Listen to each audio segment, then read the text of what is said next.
चलिए तो देखते हैं यहाँ पे heading is the domain of water is referred to as a hydrosphere. The domain of water already we have discussed about कि अगर वाटर का डोमेन होगा एक ब्रॉड एरिया, ब्रॉड पैमाने पर बात करते हैं वर्ल्ड लेवल पे, तो फिर हम बात करते हैं domain of water is referred to as hydrosphere. It was already discussed, ठीक है ना। It comprises various sources of water in hydrosphere. In hydrosphere we discuss about sources of water, है ना, various sources of water.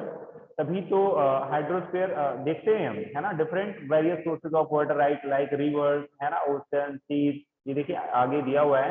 And the different types of water bodies like rivers, lake, seas, ocean, इन्हीं को हम लोग क्या बोलेंगे, इन्हीं को कंबाइंड रूप से वाटर बॉडीज में रिवर्स भी आएगा, लेफ्ट भी, सीज, ओशियन, इन्हीं को कंबाइंड फॉर्म में हम क्या बोलते हैं, हाइड्रोस्फीयर। इसी को कंबाइंड फॉर्म में हम बोलते हैं हाइड्रोस्फीयर, ठीक है। और हाइड्रोस्फीयर में हमने देखा कि it is essential for all living organism. ये जितने भी लिविंग ऑर्गेनिज्म है उन सभी के लिए जरूरी है। जैसे वाटर, वाटर सभी के लिए जरूरी है कि नहीं है, तो वाटर का डोमेन क्या होता है, हाइड्रोस्फीयर। हाइड्रोस्फीयर के एग्जांपल्स क्या हो जाएंगे, क्या कॉम्बिनेशन हो जाएगा, तो आप बोलेंगे rivers, lake, seas and ocean when combined, है ना। तो कंबाइन में जब हम पढ़ते हैं इसको तो हम बोलते हैं कि ऐसा स्फीयर जहां पर वाटर है, वाटर में भी बहुत सारे फीचर्स हैं जहां पर उनकी लाइफ है, और वाटर हमारे लिए कितना एसेंशियल है ये भी पैराग्राफ में आपने देखा, राइट। नेक्स्ट पैराग्राफ है आपका द एटमॉस्फेयर। नेक्स्ट है आपका कंपोनेंट, जो नेचुरल का पार्ट था। देखिए अगर हम यहाँ देखें, यहाँ पर बात कर रहे हैं कंपोनेंट्स ऑफ एनवायरनमेंट में, तो जस्ट अभी you have studied about land, तो लैंड का डोमेन क्या था, लिथोस्फीयर, यू हैव डिस्कस्ड, ठीक है। फिर आप डिस्कस नहीं, आपने डिस्कस किया वाटर, वाटर का डोमेन क्या था, हाइड्रोस्फीयर, ये भी आपने डिस्कस किया। Now you are going to discuss about air, and air domain क्या है, एटमॉस्फेयर। ये अभी तीनों के तीनों जो पार्ट हैं, और ये फोर्थ बायोस्फीयर भी अभी हम लोग पढ़ेंगे, लिविंग थिंग, ये भी हम लोग किसके अंडर में पढ़ रहे हैं, नेचुरल में। ये सब कुछ नेचुरल है, ठीक है ना, ह्यूमन मेड नहीं है, ह्यूमन का कोई रोल नहीं है, नेचुरल है। कंपोनेंट्स ऑफ एनवायरनमेंट में नेचुरल के पार्ट में हम लोग पढ़ रहे हैं, ये बात भी आप लोगों को याद रखना है, ठीक है। अब देखिए the atmosphere is the thin layer of air. Atmosphere जो हमारा एटमॉस्फेयर है, it is the thin layer of air that surround the earth, that surround the earth, जो पूरे अर्थ के चारों ओर क्या है, अर्थ को सराउंड किए हुए। यानी कि अगर हम अर्थ की बात करें, देखिए अगर हम अर्थ की बात करें, ये आपका अर्थ है, this is the earth, suppose that this is the earth, तो इस क्या है, सराउंड द अर्थ, अर्थ की क्या है, चारों ओर, यहाँ यहाँ पर आपका एटमॉस्फेयर है, यहाँ पर आपका चारों ओर क्या किया हुआ है, कवर किया हुआ है। तो this is the atmosphere, this is the atmosphere, ठीक है ना, दिस इज द एटमॉस्फेयर। ये भी आप लोगों को क्लियर है। और सिंपली हम कैसे समझ सकते हैं, जैसे हम हैं, we are standing sitting air, तो हम क्या है, हम भी तो एयर से सराउंडेड हैं, हम लोग क्या है, एयर से सराउंडेड हैं, तो हम एयर से सराउंडेड हैं, तो इसका मतलब क्या है, एटमॉस्फेयर है यहाँ पर। लेकिन हम लोग किस लेयर में है, एटमॉस्फेयर की there are different types layer of atmosphere, atmosphere की डिफरेंट टाइप्स की लेयर होती हैं। उन लेयर्स में फर्स्ट लेयर कौन सी है, ट्रोपोस्फेयर है, हम लोग चैप्टर 4 में डिस्कस करेंगे। फर्स्ट लेयर ट्रोपोस्फेयर है, तो हम लोग किस लेयर में है, ट्रोपोस्फेयर में ही है, हम लोग ट्रोपोस्फेयर वाली लेयर में है, ठीक है। जैसे अगर हम आपसे हम डिस्कस करें, अगर हम बात करें, तो हमने क्लास 6 में समझा था, हमने ये समझा था कि सपोज दैट अगर हम बात करें कि अर्थ के क्या हम लोग इनसाइड रहते हैं कि उसकी अर्थ की सरफेस में रहते हैं, tell me, anybody can tell me, earth की सरफेस में रहते हैं कि इनसाइड में रहते हैं,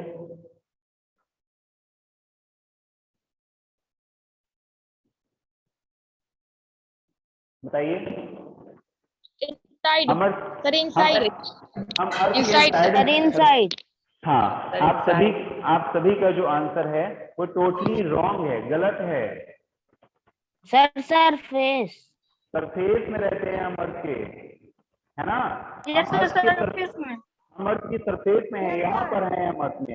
अर्थ के अंदर तो मिट्टी है, अर्थ के अंदर तो मिट्टी है ना, सॉयल है, सुलाई करेंगे सॉयल है, और सुलाई करेंगे। वो लेयर्स के बारे में भी हम लोग डिस्कस किए हुए थे, अभी डिस्कस कर भी लेंगे 7th में चैप्टर में, क्लास 7th में नेक्स्ट चैप्टर में, कि अर्थ के इनर पोर्शन का क्या है।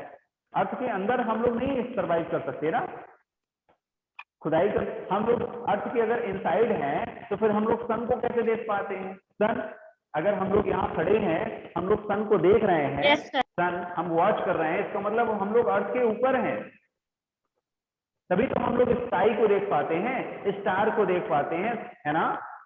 तो सिंपल से समझने का आपको यही है कि आप कभी भी कंफ्यूज नहीं होंगे। अगर आपको ये कंफ्यूजन आ जाए कि हम सर के अर्थ के इनसाइड हैं कि सरफेस पे हैं, तो सीधे सीधे आप सन की ओर देखिए, ऊपर देखिए, स्काई देखिए।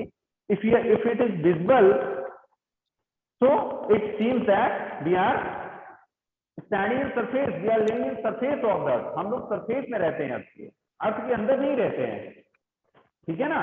लेकिन Yes, sir. आपके तो अर्थ की 3 लेयर है ना? हाँ, अर्थ की 3 लेयर है, कोर है, मेंटल है ना, क्रस्ट है। तो हम लोग क्रस्ट में Yes, रह sir. रहे हैं। Crust, mental, core. हम लोग क्रस्ट में हैं, हार्ड सरफेस ऑफ, अभी हम लोग ने लिथोस्फीयर में पढ़ा था ना, लिथोस्फीयर में, तो क्रस्ट में रहते हैं हम लोग, क्रस्ट में, लिथोस्फीयर। उसके अंदर मेंटल है, फिर कोर है, ये हम लोग नेक्स्ट चैप्टर में डिस्कस करेंगे। क्लियर? क्लियर हुआ? बताइए। Yes, sir. है ना? और मैंने और आप ऑलरेडी आपको 6 में भी बताया गया, आप लोगों ने समझा कि अगर हम लोग सरफेस अर्थ में रह रहे हैं, किसों के दिमाग में ये आ रहा होगा कि सर हम लोग अर्थ की सरफेस में रह रहे हैं तो हम लोग गिर क्यों नहीं रहे हैं? हम लोग गिर भी तो सकते हैं। तो हम लोग कितने, हम लोग ग्रेविटेशनल फोर्स। Very good. तो ड्यू टू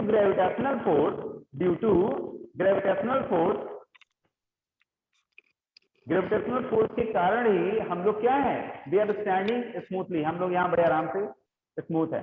अगर हम कोई चीज ऊपर की ओर, है ना, मून में नहीं है, ओके। हाँ, मून में नहीं है, ठीक है। तो इस तरह से भी आप लोग इसको समझेंगे, कंफ्यूज नहीं रहेंगे, ठीक है। तो atmosphere is a thin layer of air that surrounds the earth, जो अर्थ के चारों ओर है, यानी हमारे भी है, हम लोग भी एटमॉस्फेयर की फर्स्ट लेयर में रहते हैं। सेकेंड लेयर हमसे बहुत ऊपर है ना, जिसको हम लोग स्ट्रेटोस्फेयर कहते हैं। फिर उसके ऊपर भी मेसोस्फेयर है, वो डिस्कस करेंगे चैप्टर 4 में। देखिए, the gravitational force of the अर्थ, ये देखिए दिया है ना clearly, the gravitational force of the earth holds the atmosphere.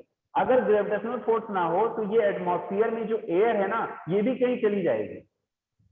लेकिन ग्रेविटेशनल फोर्स केवल हमें ही नहीं खींचे रहता है, हमारे सराउंडिंग को भी, एटमॉस्फेयर को भी होल्ड रखता है, ठीक है। तभी तो ऑक्सीजन यहाँ पर बनी हुई है, नहीं तो ऑक्सीजन कहीं भी जा सकती है, बट ऑक्सीजन यहीं पर है, then we can breathe easily. तो ये भी आप लोग अंडरलाइन कर लेंगे कि the gravitational force of the earth holds the atmosphere around it, चारों ओर से इसको होल्ड किया होता है। अब आगे दिया इट प्रोटेक्ट्स, अब एटमॉस्फेयर क्या प्रोटेक्ट करता है? It protects from the harmful rays and spotting the heat of the sun. ये भी हम लोग डिस्कस करेंगे नेक्स्ट चैप्टर में कि एटमॉस्फेयर अगर ना हो तो सन की जो अल्ट्रावायलेट रेज है, जो सन की अल्ट्रावायलेट रेज है, वो डायरेक्ट हमारी बॉडी पर पड़ती, अगर हमारी डायरेक्ट बॉडी में पड़ती, स्किन में पड़ती, तो हमें स्किन कैंसर हो सकता था, है ना? जल ले आते हैं। स्किन कैंसर हो सकता था, और हम लोग की डेथ भी हो सकती थी, डेथ भी हो जाती है। इसलिए सर हम जल जाते। एटमॉस्फेयर हमारे लिए बहुत ही जरूरी है, ठीक है ना। एटमॉस्फेयर में ओजोन लेयर का नाम सुना होगा आपने, ओजोन लेयर। तो एटमॉस्फेयर में ही ओजोन लेयर होती है ना। हमारे एटमॉस्फेयर, ओजोन लेयर के ऊपर ह्यूमन नहीं जा सकता। ओजोन लेयर जो होती है वो स्ट्रेटोस्फीयर में होती है, चैप्टर 4 में हम लोग डिस्कस करेंगे। देखो, ये एटमॉस्फेयर है आपका, ये जो थोड़ा सा, ये आपका एटमॉस्फेयर है। एटमॉस्फेयर ये इसकी फर्स्ट लेयर है, फर्स्ट लेयर, और इसी फर्स्ट लेयर में इसी को हम लोग कहते हैं ट्रोपोस्फेयर। और ट्रोपोस्फेयर में ही हम लोग रहते हैं, जो ह्यूमन है, ह्यूमन आर सर्वाइविंग ट्रोपोस्फेयर, ठीक है ना। इसके जस्ट ऊपर स्ट्रेटोस्फेयर है, इसके जस्ट ऊपर कौन सा है? स्ट्रेटोस्फेयर। और इसी स्ट्रेटोस्फेयर और ट्रोपोस्फेयर के बीच में, यहाँ पर स्ट्रेटोस्फेयर और ट्रोपोस्फेयर के बीच में ही है आपकी कौन सी? Ozone layer. कौन सी है? Ozone layer. Ozone layer is the ozone layer is situated between the stratosphere and troposphere. ये सब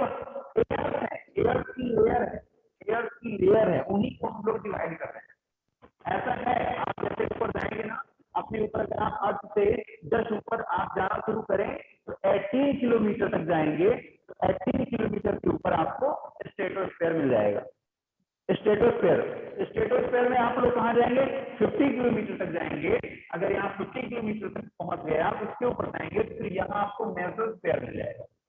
अभी ये सब गैसेज ही हैं, एटमॉस्फेयर ही है आपका, ठीक है। फिर है आपका आयनोस्फीयर। आयनोस्फीयर को थर्मोस्फीयर भी कहते हैं। तो थर्मोस्फीयर है यहाँ पर, यहाँ पर थर्मोस्फीयर और यहाँ के ऊपर कौन सा है, exosphere. This is the last sphere, this is the last sphere, exosphere. और एक्सोस्फीयर को जैसे ही आप ऊपर जाते हैं तो फिर आप लोग सीधे सीधे एटमॉस्फेयर से आप ऊपर चले जाते हैं, एटमॉस्फेयर से फिर आप लोग ऊपर निकल जाते हैं, ठीक है ना। ये चीजें हम लोग चैप्टर 4 में अगेन डिस्कस करेंगे। तो अभी केवल ये समझिए कि atmosphere it is a very essential for us. Why? Because it protects us from harmful rays, scorching heat, जो सन की स्कॉचिंग हीट है ना, उसकी जो गर्मी स्कॉच करने वाली, जिसको असहनीय कह सकते हैं आप, या हार्मफुल रेज है, उससे हमें बचाती है। कौन सी हार्मफुल रेज? अल्ट्रावायलेट बी जो आती है rays. It consist of number of gases, यही चीज मैंने बताया ना, it consist of number of gases, dust भी होता है एंड वाटर वेपर। एटमॉस्फेयर में क्या क्या होता है? नंबर ऑफ गैसेज होता है, number of gases, dust and water vapour. Water vapour मतलब होता है जलवाष्प, यानी जो भी वाटर क्या होता है आपका, इवोपोरेट होता है, वाष्पीकरण होता है वाटर का, इवोपोरेट होता है, उसी को जो पानी की जो छोटी छोटी बूंदें हवा में होती है ना, उन्हीं को वाटर वेपर बोलते हैं, ठीक है। The changes in the atmosphere produces changes in the weather and climate. अगर एटमॉस्फेयर में कोई चेंज होता है, प्रोड्यूस करता है changes in the weather and climate. तो आप कह सकते हैं changes in the atmosphere produce the change in the weather and climate. Atmosphere में अगर कोई चेंज हुआ तो हमारा जो वेदर एंड क्लाइमेट, उसमें भी परिवर्तन हो जाता है। वेदर और क्लाइमेट के बारे में भी हम लोग पढ़ेंगे कि what is the weather, what is the climate, that will be discussed in next chapter. अब जो लास्ट पैराग्राफ है ये भी आपके लिए इंपॉर्टेंट है, अंडरलाइन कर लेंगे इसको भी, ब्रैकेट में क्लोज कर लेंगे, because this is the definition of biosphere. ये आपके बायोस्फीयर के बारे में, अभी आपने एटमॉस्फेयर के बारे में पढ़ा, दिस पैराग्राफ है ना, रिलेटेड टू द बायोस्फीयर। देखिए क्या दिया है, plant and animal kingdom together make a biosphere. Plant and animal, plant हो गया और एनिमल हो गया। एनिमल में सभी लोग आ गए, हम भी आ गए, जो एनिमल्स, जो जानवर जिनके बारे में आप सोचते हैं एनिमल, तो वो भी आ गए। एनिमल एक, आप कह सकते हैं कि it is the common word. Animal का मतलब होता है जंतु, ठीक है ना, पशु नहीं। जंतुओं में सभी जीव जंतु में मतलब सभी लोग आ गए, आप भी आ गए, हम भी हो गए, और बाकी सभी जो जितना भी ह्यूमंस है वो हो गया। एनिमल्स जो हमारे पशु हैं वो भी हो गए। तो plant and animal kingdom together make a biosphere. यही दोनों मिलकर क्या बनाते हैं, बायोस्फीयर बनाते हैं, क्रिएट करते हैं। ऐसा है, लिविंग वर्ल्ड, एक ऐसा संसार बनाते हैं जहां पर लोग रहते हैं, ठीक है। अब अगर वहां रहेंगे तो वहां सब कुछ होगा। It is the narrow zone of the अर्थ। मैंने आपको बताया था कि नैरो जोन ऑफ द अर्थ होता है वेयर, जहां लैंड होगा, वाटर होगा, एयर होगा। ये अगर तीनों चीजें हैं तभी तो ह्यूमन वहां रहेगा। अगर ये तीनों चीजें नहीं है तो ह्यूमन वहां सर्वाइव कर ही नहीं सकता है, बताइए।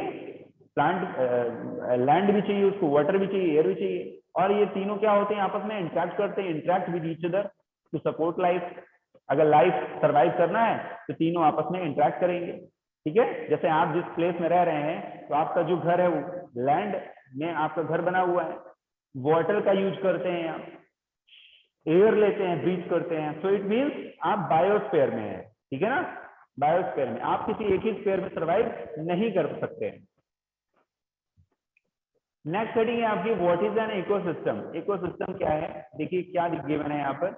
Ecosystem, it is the system formed by the interaction of all living organism with each other and with the physical and chemical factors of the environment in which they live, all linked by transfer of energy and material। यही definition है, इसको आप learn कर लेंगे। Ecosystem क्या होता है, फिर से देख लीजिए। Ecosystem, it is a system, एक ऐसा सिस्टम होता है formed by interaction of all living organism. जितने भी लिविंग ऑर्गेनिज्म होते हैं, लिविंग ऑर्गेनिज्म के द्वारा फॉर्म किया गया एक सिस्टम, यानी आप भी लिविंग ऑर्गेनिज्म है, प्लांट भी लिविंग ऑर्गेनिज्म है, राइट। तो हम, हमारे द्वारा और प्लांट के द्वारा बनाया गया एक ऐसा सिस्टम विद ईच अदर, जिसमें हम लोग एक दूसरे पर क्या होते हैं, फिजिकली एंड केमिकल फैक्टर्स होते हैं एनवायरनमेंट के विद डेली, जहां पर हम लोग रहते हैं। ये पूरा पैराग्राफ डिफिनेशन है, तो प्लांट भी हो गया और हम हो गए, लिविंग ऑर्गेनिज्म हो गए, आपस में दूसरे में इंटरेक्ट करते हैं, सिस्टम फॉर्म तैयार करते हैं। फिजिकल और केमिकल भी, फिजिकल मतलब हमारा बॉडी फिजिकली वो हो गया, वो फिजिकल हो गया, प्लांट का फिजिकल, ठीक है ना, आपस में एक दूसरे से इंटरेक्ट करते हैं। हम क्या करते हैं, कार्बन डाइऑक्साइड रिलीज करते हैं, कार्बन डाइऑक्साइड रिलीज करते हैं और इनहेल क्या करते हैं, ऑक्सीजन, ऑक्सीजन को इनहेल करते हैं। तो हम लोग आपस में एक दूसरे से क्या है, इंटरकनेक्ट है। यानी अगर प्लांट ना हो तो हम भी नहीं रह सकते, और अगर हम भी ना हो तो प्लांट भी नहीं रह सकता है। इसलिए हम लोग आपस में क्या है, इंटर कनेक्टेड हैं, और इसीलिए हम इसको इकोसिस्टम कहते हैं। All linked by transfer of energy and material, और हम लोग एनर्जी और मटेरियल भी ट्रांसफर करते हैं, यानी हमारे द्वारा जो चीजें उसको प्लांट यूज कर लेता है, प्लांट की जो चीजें हैं वो हम यूज कर लेते हैं, राइट। मैं बहुत ही सिंपली आपको एक्सप्लेन कर रहा हूँ जिससे सभी को समझ में आ जाए क्लियर, ठीक है। नहीं तो ऐसे इकोसिस्टम डिफिनेशन पढ़ेंगे तो आप लोगों को बहुत हाइप लगेगा और लर्न भी नहीं होगा। इस तरह से आप लोग लर्न करेंगे ना, क्लियरली लर्न हो जाएगा, ठीक है। और देखिए व्हाट इज द इकोसिस्टम, फिर से भाई क्वेश्चन है, तो ये सारी चीजें हम लोग पढ़ चुके हैं, आप लोग यहाँ डिस्कस कर लीजिए क्या क्या है क्या। ये देखिए ये इकोसिस्टम है, ये आपका इकोसिस्टम, ये फिगर आपको बताता है। देखिए स्केच और bring photographs of your place like students in the story. देख रहे हैं इकोसिस्टम, यहाँ पर देखिए प्लांट है, ये पॉन्ड है, यहाँ पर ये सारा चीज, और यहाँ पर एनिमल, ये झरने है ना, पेड़ पौधे, प्लांट्स, की सारी चीजें। अब आइए देखते हैं, देखिए ये डू यू नो जरूर पढ़ लिया करिए, यहाँ तक भी एग्जाम में क्वेश्चन पूछे जाते हैं डू यू नो से। On 5 June every year the world environment day is celebrated, ये भी आप लर्न कर लेंगे कि हर 5 जून को क्या सेलिब्रेट किया जाता है, वर्ल्ड एनवायरनमेंट डे। हिंदी में कहते हैं विश्व पर्यावरण, विश्व पर्यावरण दिवस, हिंदी में कहेंगे इसको विश्व पर्यावरण दिवस। तो इंग्लिश में जान लीजिए आप लोग कि world environment day which celebrated, कब सेलिब्रेट किया गया, विच डे, तो आप बताएंगे कि 5 जून को, every 5 June it is celebrated, ठीक है। ये कई बार एग्जाम में पूछा गया है, इनको जरूर लर्न करेंगे। तो हिंदी में क्या कहते हैं, ठीक है, हिंदी में विश्व पर्यावरण दिवस। नेक्स्ट देखिए बार्टर सिस्टम क्या दिया है, बार्टर सिस्टम पहले के जमाने में बार्टर सिस्टम होता था पुराने टाइम पे। हाँ yes tell me sir international में इंटरनेशनल में क्या बेटा,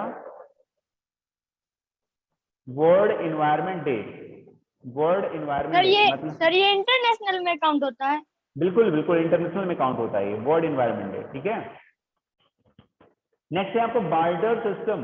barter system, what is barter system, तो barter system nothing, barter system मतलब एक्सचेंजिंग, एक्सचेंजिंग द थिंग, है ना। इन आप कह सकते हैं in ancient time when the things, है ना, आर एक्सचेंजेस, आर एक्सचेंज, जब एक्सचेंज की जाती थी विदाउट मनी, आप कह सकते हैं विदाउट मनी, इसमें मनी का यूज नहीं होता था। तो आप देख सकते हैं this is the trade in which the goods, goods मतलब थिंग्स, आपकी लगेज जो भी है, goods are exchange without the use of money, यानी पैसे का लेन देन नहीं होता था, बिना पैसे के भी एक्सचेंज हो जाता था। जैसे किसी के पास मान लीजिए ग्रेन्स हैं, तो ग्रेन्स क्या कर दिया, जो क्लॉथ्स है उसको क्लॉथ लेना है तो क्लॉथ वाले को ग्रेन दे दिया और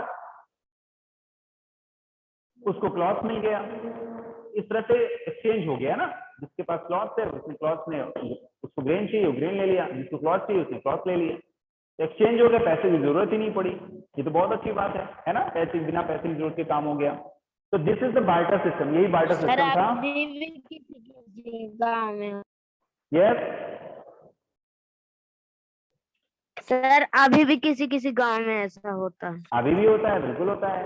अभी गांव में क्या, बड़े बड़े देशों में होता है, कंट्रीज के बीच में होता है आपस में, है ना। जैसे हमारे यहाँ टी का प्रोडक्शन अच्छा होता है, टी चाय जो होती है, इंडिया है ना is the largest producer of T कह सकते हैं।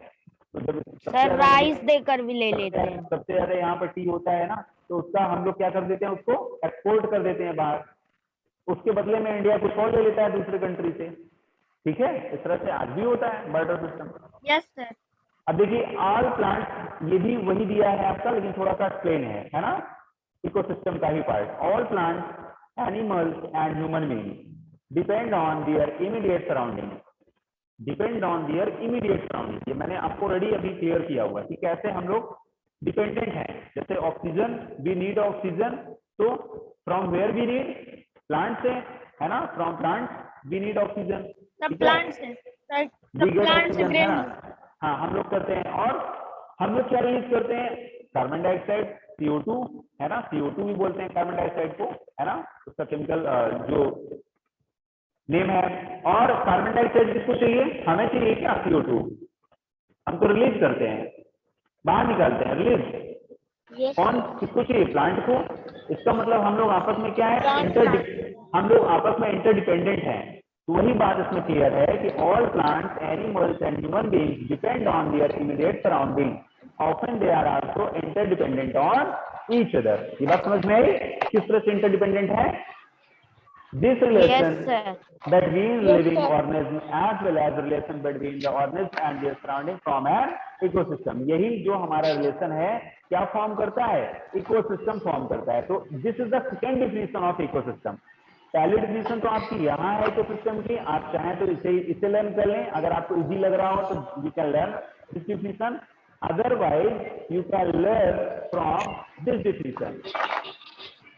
ठीक है, ये भी डिफिनेशन आप इकोसिस्टम की लर्न कर सकते हैं। So there could be an ecosystem of a large rainforest, grassland, desert, mountain, lake, river, ocean, ये सारा चीज इकोसिस्टम में आता है। नेक्स्ट हेडिंग है आपकी ह्यूमन एनवायरनमेंट। नेक्स्ट हेडिंग क्या है आपकी? ह्यूमन एनवायरनमेंट है। तो ह्यूमन एनवायरनमेंट का मतलब आप समझ रहे हैं ना? ऐसा एनवायरनमेंट, यानी human means interact with environment and modify it according to their need, यही आपका ह्यूमन एनवायरनमेंट है। अर्ली ह्यूमन, अब ये सारी चीजें हम लोग नेक्स्ट क्लासेस में डिस्कस करेंगे, ठीक है ना। Next class human environment will be discuss और आपका चैप्टर भी क्लियरली कंप्लीट हो जाएगा। तो ये भी डिस्कस कर लेंगे ह्यूमन एनवायरनमेंट भी, और इसके साथ में ही हम लोग नेक्स्ट चैप्टर भी डिस्कस कर लेंगे। इसका मतलब ये है कि हम लोग चैप्टर 2 नेक्स्ट क्लास में स्टार्ट करेंगे। We will start chapter 2 in a next class, और इस पैराग्राफ को भी थोड़ा सा कवर कर लेंगे, ठीक है। तो thank you for today's class. कोई कंफ्यूजन हो तो पूछिए आप लोग, अदरवाइज एंड करें फिर। No sir. अच्छा, आप लोग अपने सभी लोग क्वेश्चन आंसर जरूर कंप्लीट कर लिए होंगे। सिविक्स के क्वेश्चन आंसर कंप्लीट कर लिए हैं आज आपको? हाँ, आज ही आपको ज्योग्राफी के आप भी, जो लिंक भेजते हैं वो नहीं खुलती। हाँ बहुत अच्छा उसके लिए ऐप डाउनलोड करना पड़ता है ना। बहुत अच्छा क्वेश्चन आपने पूछा है, बहुत अच्छा क्वेश्चन आपने पूछ लिया है। देखिए इसमें सीधा सा आप ये समझिए कि जो अगर वो आपका वर्ड में है, डॉक्यूमेंट्स में है, आपको गूगल डॉक्स इंस्टॉल कर लीजिए, या डॉक्यूमेंट आप अपने घर में जो पेरेंट्स हैं उनको बताइए कि इसमें डॉक्स इंस्टॉल कर लें, वो तुरंत समझ जाएंगे। जो आपके बड़े भाई होंगे, सिस्टर होंगी, उनको बताइए, वो तुरंत जान जाएंगी, उस चीज को समझ जाएंगी। और डॉक्स इंस्टॉल कर लीजिए, डॉक्स गूगल डॉक्स हो या डॉक्स हो, डॉक्स नाम से ऐप आता है, उसको इंस्टॉल कर लीजिए। हाँ, प्ले स्टोर से। Yes sir. डॉक्स जैसे डॉक्स रीडर, हाँ जैसे इंस्टॉल कर लेंगे, वो जो हमने सेंड किया हो ना अपने आप खुल जाएगा तुरंत, ठीक है। और आज ही मैं कुछ क्वेश्चन और भेजूंगा, ठीक है, आज ही कुछ क्वेश्चन और भेजूंगा ज्योग्राफी के क्वेश्चन आंसर भेजे जाएंगे, चैप्टर 1 के, 2 के, 3 के, इस तरह से चैप्टर 1, 2, 3 के भेजे जाएंगे। आप लोग कंप्लीट कर लीजिएगा उसको भी। और नेक्स्ट वीक में हो सकता है कि आप सभी की कॉपी मंगवाई जाएंगी या देखी जाएंगी, ठीक है ना। अगर स्कूल खुलता है तो फिर यहीं पर देखी जाएंगी, अदरवाइज सर 1 सितंबर से स्कूल खुलते हैं। Yes sir. अब गवर्नमेंट का जैसे भी ऑर्डर आएगा उसके अकॉर्डिंग काम करेंगे, ठीक है ना। Thank you for today.